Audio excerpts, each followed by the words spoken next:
Les amis, salut à tous, c'est Pegasus et j'espère que vous allez bien. Et on se retrouve aujourd'hui pour parler de l'arc Sodoricalque de Yu-Gi-Oh! Qui certes est un arc filler, mais qui en demeure pas moins très intéressant. Ah oui! Bien qu'il soit un des arcs les plus controversés, il se passe quand même plein de choses stylées dedans. Il y a tellement de choses à dire et personnellement je l'ai grave kiffé. J'irais même jusqu'à dire que c'est un de mes arcs préférés. Oui, bien que cet arc soit assez long, il fait plus de 40 épisodes alors que, on va pas se mentir, il aurait pu tenir en une vingtaine d'épisodes.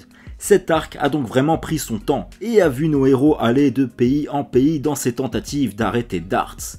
Dartz qui sera entre guillemets le grand méchant de cette saison. Mais ce qui m'a vraiment fait kiffer dans cet arc, c'est qu'en fait chaque duel aura un intérêt. On aura de l'intensité et de l'enjeu à chaque combat, notamment à cause de la carte Sodoricalque qui te vole ton âme si tu perds. Ah, carrément. Donc à chaque duel ou presque, on aura droit à une fin tragique pour un des deux duellistes. Même Yugi il va perdre très tôt dans cet arc. Oui, mais on en reparlera tout à l'heure parce que c'est un truc de ouf. Le scénario est donc basé sur une organisation dirigée par un certain Dartz, qui utilise donc une carte connue sous le nom de Sodoricalque. Et ce Dartz, il a pour but de capturer un maximum d'âmes afin de faire revivre un ancien monstre mythologique, le Grand Léviathan. Cet arc nous présentera donc deux nouveaux personnages, qui certes vont mettre un petit peu de temps à nous faire kiffer, mais qui vont s'avérer très intéressants. Comme par exemple les trois principaux entre guillemets soldats de Dartz, que sont Valon, Alistair et surtout Raphaël. Raphaël qui va nous faire passer par toutes les émotions. Niveau nouveau personnage, je trouve que c'est le mieux écrit et le mieux développé de cet arc. Et ce qui est stylé avec ces trois personnages, c'est qu'ils ont tous un point commun avec nos trois héros. Par exemple, Alistair ressemble à Kaiba sur le côté protecteur envers son petit frère. Valon a un coup de cœur pour Mai, comme Joey. Et Raphaël voue un profond amour et un profond respect pour ces monstres de duel, comme Yugi.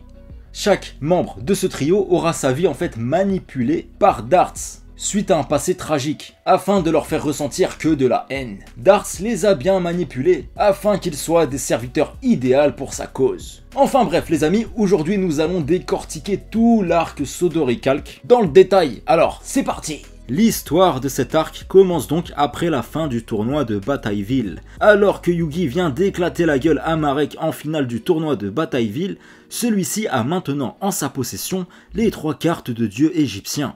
Néanmoins, notre héros n'aura pas le temps de se reposer bien longtemps, car il se fera voler ces trois cartes, et le monde sera envahi par de véritables monstres de duel. Oh, mais que se passe-t-il donc ?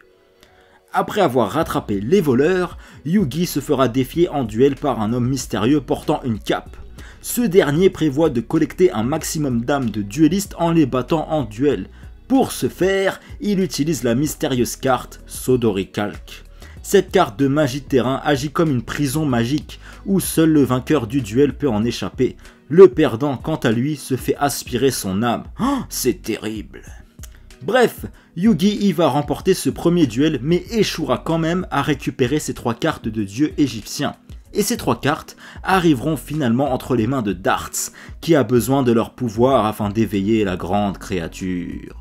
Ainsi cet arc démarre donc sur les chapeaux de roue, avec une nouvelle menace qui semble impliquer cette fois le monde entier, et ramènera donc quelques visages qui nous sont familiers et qui nous feront très plaisir. Et déjà, un petit problème de cet arc en fait, c'est que depuis le tout début de Yu-Gi-Oh! On te vend l'Égypte antique, les objets du millénium, etc. Et en fait ceux-ci, ils vont servir à rien. Ils n'auront aucun impact sur les cartes Sodoricalque. Toute l'intrigue qu'on avait depuis le début de Yu-Gi-Oh! En fait avec les objets millénaires, l'Égypte antique, etc. comme je vous disais, il a un peu mis de côté. Au début, en tout cas, parce que vers la fin de l'arc, ça se rattrape un petit peu. Après, c'est un arc filler, donc en vrai on s'en tamponne la noisette, frère. Oui. Bref!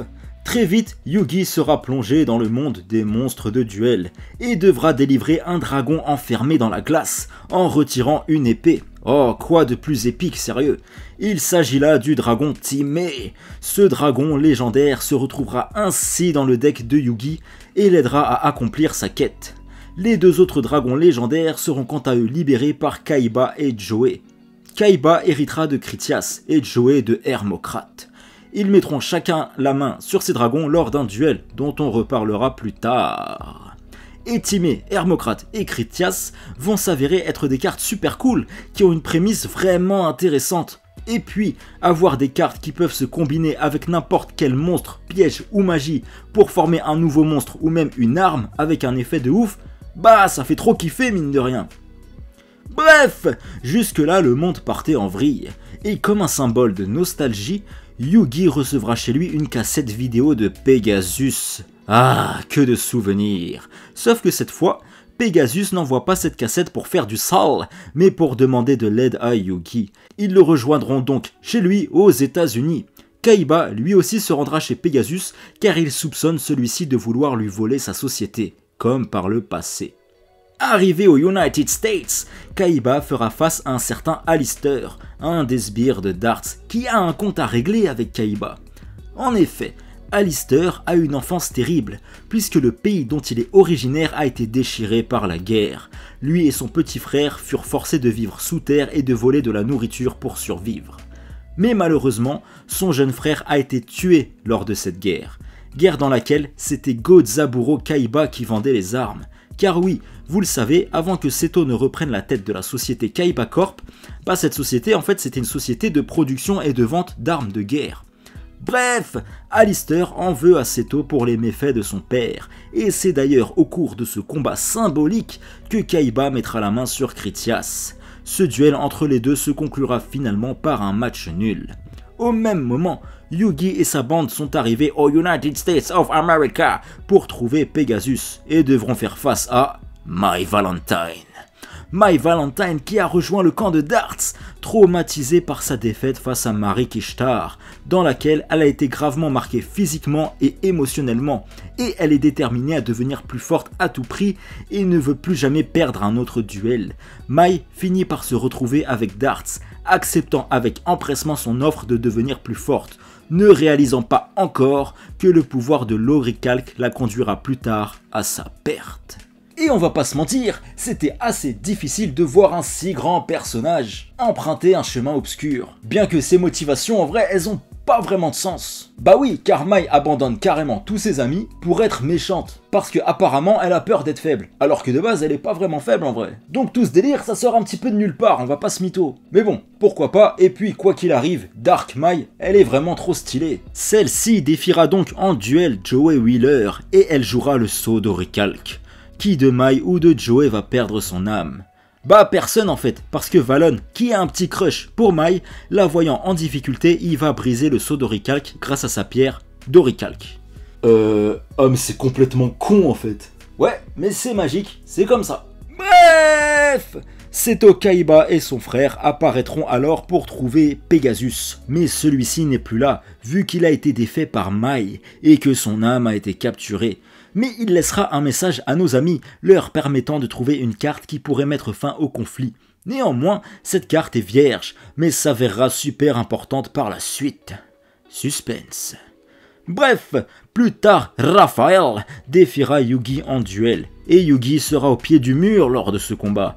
Il se fera totalement dominer par Raphaël, qui jouera une carte magie permettant d'échanger des cartes qu'il avait en main. Yugi se retrouvera donc en possession du sceau d'Orichalque, et en mauvaise posture et aveuglé par le désir de gagner à tout prix, le pharaon va craquer et jouer le sceau d'Orichalque, malgré les avertissements du jeune Yugi. On y verra un pharaon maléfique retomber dans ses travers à ce moment-là. Il jouera un jeu qu'il n'a pas l'habitude de jouer et sacrifiera ses monstres à tour de rôle pour essayer de l'emporter. Et comme un symbole, c'est à cause du nombre de monstres que Yugi a dans son cimetière que celui-ci va perdre ce duel. Et juste avant de perdre, on verra un plan des monstres de Yugi qui vont le regarder presque avec pitié. Et je trouvais ça vraiment fort et riche en émotions comme scène. Oui. Eh oui, Yugi a perdu. Et si je dis pas de conneries, je crois que c'est la première fois qu'il perd un duel. Bon, au royaume des duellistes, il avait déjà perdu contre Kaiba, mais il avait plus ou moins abandonné, donc ça compte pas. Donc forcément, ce combat entre Raphaël et Yugi, il est vraiment marquant. Et puis voir le pharaon devenir obscur comme ça, moi je me souviens quand j'étais petit à l'époque, quand je regardais sur Canal J à l'époque, les vrais savent Canal J, t'avais l'enchaînement Martin Mystère et Yu-Gi-Oh! Ah, que de souvenirs, c'était bon, ah oui. Bref, quand j'avais vu ça à l'époque, ça m'avait vraiment choqué en fait. Et j'avais kiffé ma race, oui. Et je n'avais qu'un but dans ma vie à cette époque, c'était d'obtenir la carte Sodoricalque, bordel, je la trouvais pas. Et je me souviens très bien, il y avait même un mec dans mon école primaire à l'époque qui m'avait dit « Ouais, t'inquiète, si t'achètes le duel disque, parce qu'ils avaient sorti le duel disque des méchants là, de darts et tout, il m'a dit si t'achètes ce duel disque, dedans en carte promo, il t'offre le Sodoricalque. » Donc qu'est-ce que j'ai fait? Je suis allé chercher ce truc là pour avoir le Sodoricalque carrément, mais je l'ai jamais eu le Sodoricalque, bordel, jusqu'à peu. Ne pas avoir cette carte, c'était une des plus grosses frustrations de ma jeunesse. Oui, je parle comme un vieux con, mais c'est pas grave. Enfin, bref. Alors que le Sodoricalque tourne lentement autour de Pharaon, celui-ci, dépité, s'apprêtait à perdre son âme, mais sera sauvé par Yugi, qui se sacrifiera à sa place. Le Sodoricalque ne peut prendre qu'un seul d'entre nous, et je préfère que ce soit moi, Pharaon. Ah, les émotions, les amis, les émotions, bordel! C'est beau! Et le sacrifice de Yugi a donné au Pharaon un développement de personnage vraiment intéressant et nécessaire à ce moment-là. Plus que la culpabilité et la tristesse d'avoir perdu son ami par sa faute, on a vraiment le sentiment que le Pharaon ne peut pas vivre sans Yugi. Et inversement en fait. Le jeune Yugi, qui lui est la pureté incarnée, est d'un côté également là pour contenir le côté maléfique du Pharaon et ses excès de colère et je ne sais quoi. Et celui-ci, malgré les tentatives de ses amis pour le faire rire et le faire changer les idées, il est devenu vraiment bouleversé par la perte de Yugi. Il s'en veut à un point inimaginable. En même temps, c'est normal, il a déconné grave. Le Pharaon vit désormais avec le regret, mais il jure de tout faire pour se rattraper et sauver l'âme de Yugi en défonçant la gueule à Darts. Enfin bref, un jour, alors que nos héros voyageaient en train, celui-ci sera détourné par Insector Aga et Rex Raptor, qui eux aussi ont rejoint les rangs de Darts. Car oui, j'en ai pas parlé, mais eux deux s'étaient incrustés aux États-Unis aussi, et finalement, par un concours de circonstances, ils ont rejoint Darts pour avoir plus de puissance. Eux qui ont toujours un compte à régler avec Yugi et Joey. Ils étaient des champions reconnus avant leur défaite face à eux au royaume des duellistes. Et Darts, il est vraiment très fort pour manipuler les esprits entre guillemets brisés. Comme il l'a fait pour Mai, pour Valon, pour Alistair, pour Raphaël, ça va donc être l'heure du rematch. Avec d'un côté Insector Aga contre Yugi et de l'autre Rex Raptor contre Joey Wheeler.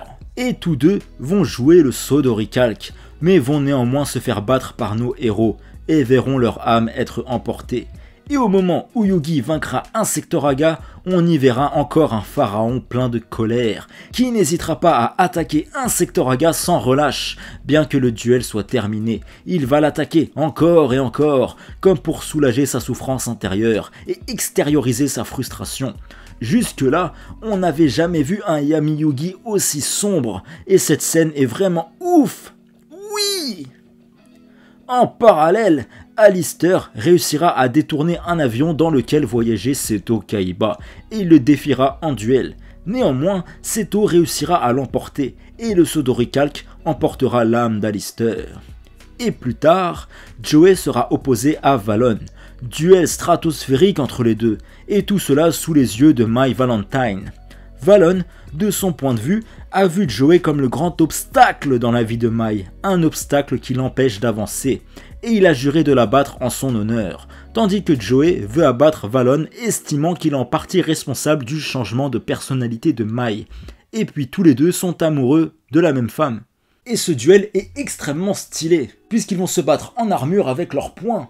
Et je trouve ça trop lourd, puisque tout cela se déroulera sous les yeux de la femme qu'ils aiment. Au final, ils se battent tous les deux pour le même but. Et ce côté deux gladiateurs qui se battent dans une arène, donc l'arène qui est le Sodoricalque, on y voit deux mecs qui se battent à main nue comme ça, pour tenter de conquérir le cœur de la femme qu'ils aiment, mine de rien, ça a un côté un petit peu tragédie grecque et je trouve ça extrêmement romantique. Oui, c'est le moment fleur bleue de la vidéo, mais c'est grave stylé. Bref, Joey l'emportera et le Sodoricalque prendra l'âme de Valon. Valon qui, au passage, n'a jamais pris autant de plaisir lors d'un duel. Joey enchaînera alors un deuxième duel qui l'opposera à Mai. Mais celui-ci, trop affaibli, décidera d'abandonner le duel et son âme se fera emmener par le Sodoricalque. Lui, qui n'aurait pas pu supporter de perdre Mai une seconde fois. C'est vraiment émouvant. On sent vraiment l'amour qu'il peut y avoir entre les deux. Suite à ça, le côté obscur de Mai disparaîtra. Elle n'est désormais plus sous l'emprise de l'oricalque, mais sera remplie de chagrin, de tristesse et de culpabilité, et décidera d'aller affronter Dartz, mais tombera à la place sur Raphaël, qui n'en fera qu'une bouchée et volera son âme. Bref, plus tard, Raphaël va affronter à nouveau le pharaon, et lui remettra la griffe d'Hermocrate. Griffe d'Hermocrate que Mai avait récupérée de Joey, et vu que Raphaël il a défoncé Mai, il a pris la carte griffe d'Hermocrate et il l'a rendue à Pharaon, genre tiens, j'ai pas besoin de cette merde, bouffon. Et il promet encore une fois de vaincre le pharaon comme il l'avait déjà fait auparavant. Sauf que cette fois, c'est Raphaël qui utilisera le sceau d'oricalque. Néanmoins, le pharaon va l'emporter, et alors que le sceau d'oricalque s'apprêtait à aspirer l'âme de Raphaël, celui-ci réussira à vaincre ses ténèbres intérieures, et ne verra pas son âme être aspirée par le sceau d'oricalque, lui qui a un cœur pur. Encore une fois, c'est extrêmement con. Oui, mais encore une fois, c'est magique. Exactement. Raphaël dira ensuite au pharaon et ses amis où trouver Dartz. Et ils vont donc se rendre à son repère, où ils découvriront avec stupeur une salle entière remplie d'âmes capturées. Dartz apparaît alors dans la pénombre, et défiera le pharaon et Kaiba dans un duel. Duel épique comme jamais. Voir Kaiba et Yugi combattre côte à côte, ça fait toujours quelque chose, on va pas se mentir. Dartz jouera des soldats d'oricalque, monstres qui rendront le pharaon réticent à attaquer, puisque les monstres de Dartz abritent les âmes de nos amis, et s'ils sont détruits, leurs âmes disparaîtront à jamais. Et au cours du duel, Raphaël réapparaîtra pour faire la misère à Dartz, mais Dartz lui avouera toute la vérité, que c'est lui qui est derrière tous les malheurs de Raphaël, Alistair et Valon. Raphaël déchaînera alors toute sa rage contre Dartz, et cet amas de colère fera apparaître le sceau d'oricalque, qui prendra dans la foulée l'âme de Raphaël. C'est complètement con, c'est ça? Mais grave! Ouais, mais encore une fois, c'est magique, tu connais! Bref, au cours de ce duel stratosphérique, Kaiba se fera battre et perdra également son âme. Et, désespéré, Yugi parvient à tirer la carte vierge que Pegasus lui avait léguée quelques jours plus tôt. Mais cette fois, la carte est devenue Legend of Earth, permettant de révéler la vraie nature des dragons légendaires Timé, Hermocrate et Critias. Puisque, dans le passé, le royaume d'Atlantis était gardé par 3 chevaliers, qui ont été transformés en dragons et scellés lors des batailles qui ont finalement détruit Atlantis. En utilisant la Legend of Earth, les 3 dragons légendaires retrouveront donc leur véritable forme, leur permettant ainsi de renaître sous forme humaine. Et physiquement, Timé a le visage de Yugi, Critias a le visage de Kaiba et Hermocrate le visage de Joey. Le destin fait bien les choses. Bref, suite à ça, Yugi va réussir à défoncer Dartz et gagner le duel. Bien qu'en conséquence, les âmes de Yugi, Kaiba, Joey soit libéré, Dartz, lui, va sacrifier sa propre âme, permettant ainsi à la grande créature de renaître. Et Dartz va ensuite fusionner avec elle pour la contrôler, et pour faire du sale. Mais le pharaon va quand même réussir à le défoncer grâce au pouvoir des 3 cartes de dieu égyptiens. Une fois le grand Léviathan vaincu, tout le monde récupère son âme. Dartz redeviendra lui-même et pourra s'en aller dans l'au-delà, accompagné de sa fille et de son père. Tout est bien qui finit bien. Bon, on va pas se mentir, cette fin elle est un petit peu chelou. Parce que Dartz, ça fait 10 000 ans il est méchant. 10 000 ans frère, 10 000 ans. Et d'un coup, comme ça, il redevient gentil. Ça choque que moi, je sais pas, je pose la question, le débat est lancé, oui monsieur. Enfin bref, quoi dire de plus si ce n'est que la saison 4 de Yu-Gi-Oh m'a vraiment fait kiffer, puisqu'elle va nous ramener plein de personnages emblématiques, en premier plan comme Pegasus, Insectoragar, X-Raptor, My Valentine. Et ce que j'ai trouvé stylé dans cet arc en fait, c'est que tout le monde est impliqué. Chaque personnage aura son moment de gloire. Aucun n'est délaissé, que ce soit Joey, Kaiba ou Yugi. Et même les antagonistes, en fait tout le monde est sur le même pied d'égalité. Et chacun, au final, apportera sa petite pierre à l'édifice pour sauver le monde. Bien que Kaiba, on va pas se mentir, à certains moments, il va un petit peu nous saouler. Parce que lui, qui, malgré tout, avec tout ce qu'il a enduré depuis le début, il refuse d'accepter et de reconnaître en fait la magie de ce monde. Mais bon, c'est Kaiba quoi. En tout cas, les amis, n'hésitez pas à me dire en commentaire ce que vous avez pensé de cet arc. Quant à nous, on se retrouve très vite sur la chaîne comme d'habitude pour plein de vidéos manga, animés, etc. Plein d'autres vidéos sur Yu-Gi-Oh qui vont arriver. Et n'hésitez pas également à me dire en commentaire de quel arc de Yu-Gi-Oh vous voulez qu'on parle, que ce soit Yu-Gi-Oh, GX, Zexal, Arc 5, 5Ds, Vrains, peu importe. N'hésitez pas à me dire en commentaire de quel arc vous voulez qu'on traite, et on fera ça ensemble les amis, avec grand plaisir. Donc, d'ici là, surtout, prenez soin de vous, on se retrouve très vite, à bientôt, salut!